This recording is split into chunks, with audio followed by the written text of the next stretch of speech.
আসসালামু আলাইকুম। আমাদের বহুল প্রত্যাশিত এমপিওভুক্ত শিক্ষকদের বদলির আবেদন ইতিমধ্যে আমাদের বদলির যোগ্য সবার মোবাইলে আইডি এবং পাসওয়ার্ড পাঠানো হয়েছে।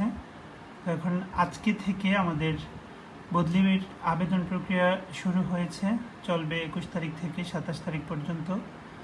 আমি এখন আমার আবেদনটি করব, আপনাদের সাথে শেয়ার করছি যদি কারো উপকার হয়। প্রথমে আমরা আমাদের আইডি এবং পাসওয়ার্ড দিয়ে আমাদের বদলি ব্যবস্থাপনা সফটওয়্যারে প্রবেশ করব। এখানে আমি সফটওয়্যারে প্রবেশ করছি। তো প্রবেশের শুরুতেই আমাদের এরকম একটি ভিউ আসবে, যেখানে আমরা সার্বিক তথ্য দেখতে পাচ্ছি। স্বাগতম ব্যবহারকারী এমপিও শিক্ষক বদলি ব্যবস্থাপনা সিস্টেম।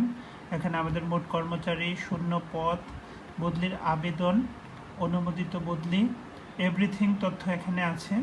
তো আমি প্রবেশ করব আমাদের বদলির আবেদন, এখানে ক্লিক করে বদলির আবেদনের ফর্মে প্রবেশ করব। এখানে একটি গুরুত্বপূর্ণ বিজ্ঞপ্তি নির্দেশিকা এসেছে। আমরা নির্দেশিকাটি পড়ে আমরা যদি সেই ক্রাইটেরিয়ায় পড়ি তাহলে আমরা আবেদন করতে পারবো। এখানে 7টি ক্রাইটেরিয়া আছে। তো আমরা পড়ার পর বুঝেছি এখানে ক্লিক করব। এখানে ক্লিক করার পর আমাদের সার্বিক তথ্য চলে এসেছে।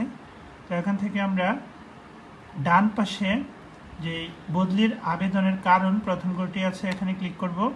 এখানে ক্লিক করলে যদি আমি জেলার মধ্যে যাওয়ার জন্য ইচ্ছুক হই আমি নিজ জেলাতে ক্লিক করব, অথবা যদি বিভাগের মধ্যে যেতে চাই সেই ক্ষেত্রে আমি নিজ বিভাগ সেটাতে আবেদন করব। আমি যাচ্ছি নিজ জেলায়, সো আমি নিজ জেলাতে ক্লিক করলাম।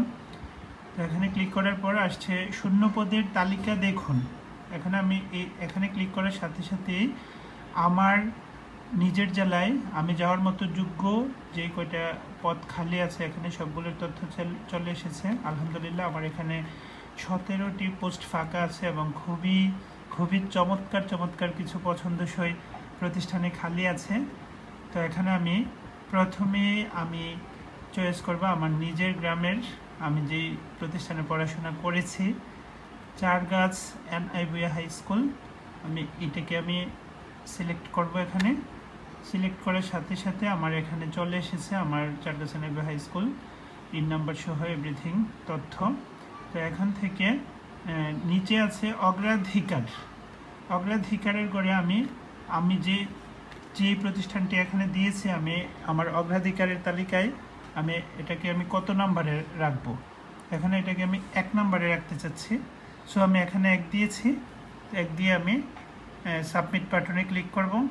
এই যে সাবমিট বাটনে ক্লিক করেছি, করার এখানে আমার এসেছে যে বদলির আবেদন সফলভাবে হয়েছে।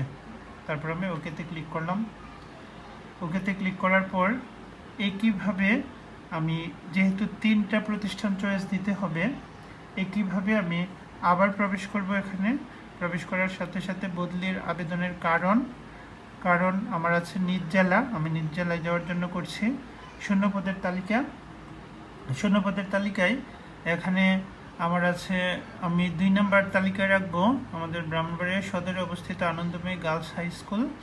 আমি তাহলে এটি সিলেক্ট করছি। এখানে এটা সিলেক্ট করার পর আমি সাবমিট বাটনে এটাকে আমি অগ্রাধিকারের তালিকায় আমি কততে রাখবো, এটি আছে আমার 2 নম্বর তালিকায়। আমি এখানে 2 দিব, দিয়ে আমি সাবমিট করব। সাবমিট করার পর এখানে এসেছে যে বদলির আবেদন সফলভাবে হয়েছে। আমি ওকে বাটনে ক্লিক করলাম। ক্লিক করার পর এখানে আমার অলরেডি হয়ে গেছে। তো এভাবে সিরিয়ালে আমরা 3টা করে নিব। 3টা করে নিয়ে আমরা নিচে দেখতে পাবো যে এখানে আমার অগ্রাধিকারের তালিকায় আমি যে কোটাতে আবেদন করেছি এখানে 1 নম্বরে আছে Chargachh NI Bhuiyan high school, আমার 2 নম্বরে আছে আনন্দময়ী গার্লস হাই স্কুল, এবং তৃতীয় অবস্থানে আছে এখানে আমার নিজের জেলাতেই সুলতানপুর মাল্টিলিটারাল হাই স্কুল। আমি আলহামদুলিল্লাহ সফলভাবে আবেদন সম্পন্ন করেছি। সকলের দোয়া প্রার্থী যেন যে প্রতিষ্ঠানে গেলে আমি সুন্দরভাবে নির্বিঘ্নে আমি কাজ করতে পারবো, শিক্ষার্থীদেরকে সুশিক্ষা প্রদান করতে পারবো এবং তারা দেশ ও জাতি গঠনে গুরুত্বপূর্ণ ভূমিকা রাখতে পারবে। মহান আল্লাহ যেন আমাকে সেরকম একটি প্রতিষ্ঠানে বদলির ব্যবস্থা করে দেন। সবাই দোয়া করবেন। আবারও ধন্যবাদ। আসসালামু আলাইকুম।